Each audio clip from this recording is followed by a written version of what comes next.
Hi, I'm Dr. Kovardhini from Co Cosmetic Surgery Center. இன்னைக்கு saddle back அப்படிங்கிற ப்ராப்ளத்தை பற்றி பேசலாம். அதாவது நம்ம தையில் பார்த்தீங்கன்னா பட்டக் ரீஜியனுக்கும் இல்லாமல் தை கூடயும் இல்லாமல் சைடில் பார்த்தீங்கன்னா ஒரு ஃபேட்டி பல்ஜ் ஒரு சிலருக்கு இருக்கும். அதையே தான் நம்ம சேடில் பேக்னு சொல்கிறோம்.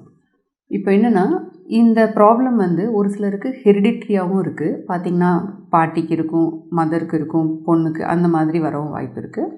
அது இல்லாமலும் ஒரு சிலருக்கு அந்த இடத்துல ஃபேட் ரொம்ப அக்குமுலேட் ஆகுது. சரி டாக்டர், இதனால் என்ன ப்ராப்ளம் அப்படின்னு கேட்டால், இந்த சேடில் பேக் ஃபேட் இருக்கிறது பார்த்திங்கன்னா ஹிப்போட சைஸை ரொம்ப அகலமாக காமிக்கும். பார்க்குறதுக்கு ரொம்ப குண்டாக இருக்கிற மாதிரி ஒரு லுக் கொடுக்கும். அப்பர் பாடியெல்லாம் ஒல்லியாகவும் கீழே போக போக நம்ம ஹிப் ரொம்ப அகலமாக அசிங்கமாக இருக்கிற மாதிரி ஒரு அப்பியரன்ஸ் கொடுக்கும். அது ஒன்று.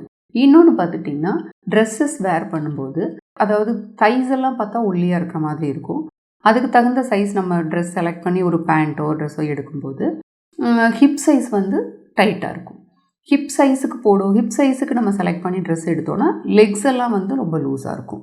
இந்த மாதிரி ட்ரெஸ்ஸஸ் செலக்ட் பண்ணுறதுலேயும் ரொம்ப ப்ராப்ளமாக இருக்கும். இது பார்த்திங்கன்னா ஒரு சிலருக்கு எவ்வளோ நம்ம எக்ஸசைஸ் பண்ணாலும் மற்ற இடத்துலலாம் ஃபேட் குறையுது டாக்டர், பட் இந்த சைடில் இருக்கிற ஃபேட் மட்டும் குறையவே மாட்டேங்குது அப்படின்னு கம்ப்ளைண்ட் பண்ணுவாங்க. இந்த மாதிரி இந்த சேடில் பேக் ஃபேட் பார்த்திங்கன்னா ரொம்ப ரெசிஸ்டண்ட்டாக இருக்கும். எக்ஸசைஸ் பண்ணால் குறையவே குறையாது, ரொம்ப ரெசிஸ்டன்ட் ஃபேட்டாக இருக்கும். இந்த மாதிரி இருக்கவங்க நம்ம என்னென்னா சர்ஜரி பண்ணி கரெக்ட் பண்ணிக்கிறது தான் கரெக்டான ஒரு ஆப்ஷனு. உங்களுக்கு இந்த மாதிரி சேடில் பேக் இருந்ததுன்னா நீங்கள் பக்கத்தில் இருக்கிற பிளாஸ்டிக் சர்ஜனியோ இல்லை காஸ்மெட்டிக் சர்ஜனியோ நீங்கள் கன்சல்ட் பண்ணிங்கன்னா அவங்க உங்களுக்கு எக்ஸ்பிளைன் பண்ணி இது எப்பவும் போல் மற்ற ஏரியாலெலாம் லைப்போசெக்ஷன் பண்ணுற மாதிரி சர்ஜிக்கல் ப்ரொசீஜர் தான் இதுக்கு பண்ணணும். சர்ஜரிக்கு முன்னாடி ஜெனரல் அனஸ்தீஷியாவுக்கு நம்ம என்னென்ன ஃபிட்னஸ்க்கெல்லாம் எடுக்கணுமோ அந்த மாதிரி எடுத்துகிட்டு டெஸ்ட் எல்லாம் எடுத்துகிட்டு ஃபிட்டாக இருந்தீங்கன்னா அனஸ்தீஷியா கொடுத்து தான் பண்ணணும். It's a day care procedure.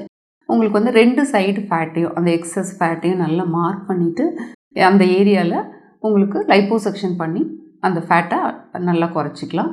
But இந்த ஃபேட்டு குறைச்சதுக்கப்புறம் திரும்பி டெபாசிட் ஆகுமா டாக்டர் அப்படின்னா, இந்த மாதிரியான ரெசிஸ்டன்ட் ஃபேட்ஸ் பார்த்திங்கன்னா ஆப்ரேட் பண்ணி ஒன்ஸ் ரிமூவ் பண்ணிட்டோன்னா அதுக்கப்புறம் அந்த இடத்துல ஃபேட் டெபாசிட் ஆகிறதுக்கான வாய்ப்புகள் மிக மிக குறைவு. அதனால் இப்போ உங்களுக்கு சேடில் பேக் அந்த மாதிரி இருக்குது, இது என்ன பண்ணுறதுனே தெரியல அப்படின்னு நீங்கள் யோசிச்சுட்டு இருந்தீங்கன்னா பக்கத்தில் இருக்கிற பிளாஸ்டிக் சர்ஜனை போய் கன்சல்ட் பண்ணி அதுக்கு என்ன பண்ணணுமோ பண்ணிக்கோங்க. Thank you all.